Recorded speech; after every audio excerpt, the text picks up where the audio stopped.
یہ بات اس میں بڑی اہم ہے کہ اللہ اور اللہ کے رسول کے حکم پر کئی بار آپ نے جنت کو خریدا ہے باقاعدہ۔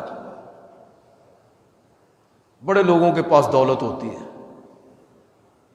بڑے بڑے حکمران اس دنیا سے گئے ہیں، قارون جیسے بڑے بڑے مالدار لوگ بھی گزرے ہیں، لیکن سب سے خوش نصیب انسان کون ہوتا ہے؟ جو حلال ذرائع سے روزی کمائے، دولت کمائے۔ دولت کمانا عبادت، اللہ اور اللہ کے رسول کے حکم کے مطابق خرچ کرنا عبادت۔ بذات خود دولت کوئی لعنت نہیں ہے۔ یہ عجیب و غریب ہمارے ہاں بسا اوقات گفتگو کی جاتی ہے دنیا کی مذمت میں، تو دنیا کی مذمت کا وہ مطلب نہیں ہے جو عام طور پر ہم سمجھتے ہیں۔ تو مال اور دولت بھی اللہ کی نعمتوں میں سے ایک نعمت ہے۔ جب حلال ذریعے سے کمایا جائے اور حلال جگہ پر اس کو صرف اور خرچ کیا جائے۔ حضرت عثمان غنی رضی اللہ تعالیٰ عنہ ان لوگوں میں سے تھے کہ جنہوں نے بالکل اسی طرز عمل اور طرز فکر کا مظاہرہ کیا کہ حلال ذرائع اور تجارت کے ذریعے مال کو کمایا ہے، اللہ نے برکت عطا فرمائی ہے، اور اس مال کو کس طرح وہ بارہا ایسا ہوا کہ انہوں نے اپنے اس مال کے بدلے میں جنت کو کس طرح خریدا۔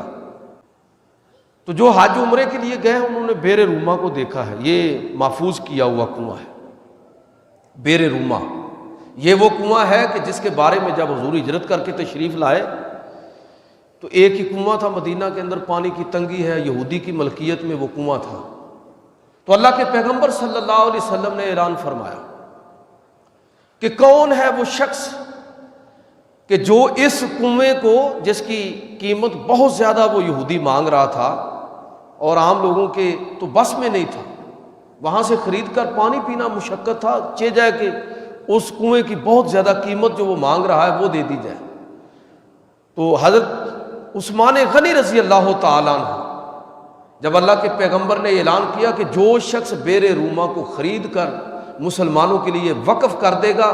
میں اس کو جنت کی بشارت دیتا ہوں، اس بشارت کو قبول کرنے والے اور بیر روما کو خرید کر مسلمانوں کے لیے وقف کرنے والے وہ حضرت عثمان غنی رضی اللہ تعالیٰ۔ یہ غنی جو ان کو کہا جاتا ہے نا، غنی کا مطلب بھی یہ ہے کہ وہ کہ جنہوں نے اپنے مال کو سب سے بڑھ کر مسلمانوں کے لیے، عامت الناس کے لیے اللہ کی راہ میں صرف کیا ہے۔ تو جنت کو خریدا اللہ کے رسول کے حکم کے مطابق، اپنے مال کو لٹا کے جنت کو خرید لیا حضرت عثمان غنی رضی اللہ تعالیٰ عنہ۔ دوسرا موقع وہ بھی اسی طرح کا کہ مسجد نبوی کہ جس کی بڑی فضیلتیں آپ لوگ سنتے ہیں، کہ جس کے بارے میں حضور نے فرمایا کہ مسجد نبوی بیت اللہ کے بعد سب سے زیادہ اجر و ثواب اگر کسی جگہ پر نماز پڑھنے کا ہے تو وہ مسجد نبوی ہے۔ وہ مسجد نبوی کہ جس کی عبادت، جس کی زیارت عبادت ہے، وہ مسجد نبوی اس کی جب تعمیر کا مرحلہ اور اس کے لیے زمین خریدنے کا مرحلہ آیا تو وہ زمین جو تھی وہ 2 یتیم بچوں کی تھی۔ انہوں نے پیشکش کی بھی کیا ہے کہ اللہ کے رسول اگر آپ چاہیں تو یہ ویسے لے لیں، لیکن ہمیں سکھانے کے لیے کہ یتیموں کا مال کیسے آپ لے سکتے ہیں،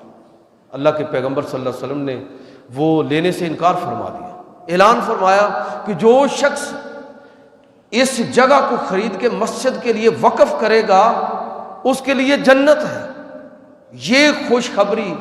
اور یہ شرف حاصل کرنے والے بھی حضرت عثمان غنی رضی اللہ تعالیٰ۔ لہذا اب جو جہاں آپ جاتے ہیں اور اس مسجد کی زیارت کرتے ہیں تو گویا کہ اس جگہ کو خرید کر اپنے لیے جنت پکی کرنے والے بھی عثمان غنی رضی اللہ تعالیٰ عنہ۔ حضرت عثمان غنی رضی اللہ تعالیٰ عنہ مدینہ کے اندر قحط پڑا ہوا ہے اور لوگ پریشان حال ہیں، غزوہ تبوک کا موقع بن گیا ہے، رومیوں کے خلاف جنگ ہے خشک سالی ہے، اور اگلی جو فصل ہے وہ ابھی پک کے تیار ہوئی ہے، اتاری نہیں گئی۔ اس موقع پر اللہ کے پیغمبر صلی اللہ علیہ وسلم اعلان فرما رہے ہیں لشکر کی تیاری کا، سن 9 ہجری کا یہ واقعہ ہے۔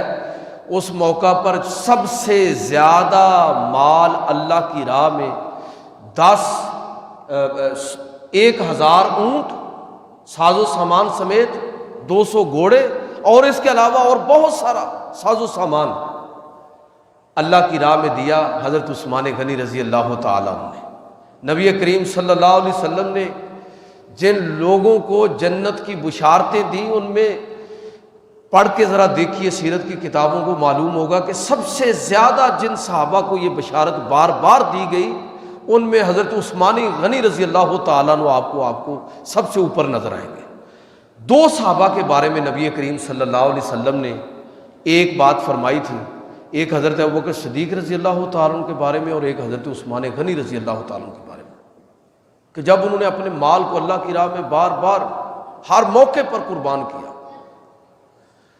تو نبی کریم صلی اللہ علیہ وسلم نے حضرت عثمان غنی رضی اللہ تعالیٰ عنہ کے بارے میں ایک موقع پر جو غزوہ تبوک کا غالباً موقع تھا، جب انہوں نے کثرت کے ساتھ اپنا مال اللہ کی راہ میں لٹایا، تو اس وقت آپ نے یہ فرمایا تھا کہ اے اللہ، باقی سب لوگوں کا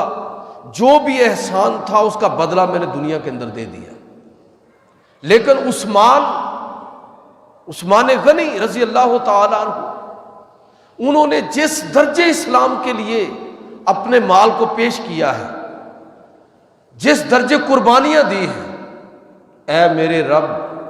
میں اس کا بدلہ دینے سے قاصر ہوں، اب تو ہی قیامت کے دن عثمان کو اس کی اس نیکی کا بدلہ عطا فرما۔ یہ نبی صلی اللہ علیہ وسلم نے حضرت ابوبکر صدیق کے بارے میں بھی ایک موقع پر فرمایا، اور دوسرے حضرت عثمان غنی رضی اللہ تعالیٰ عنہ کے بارے میں فرمایا۔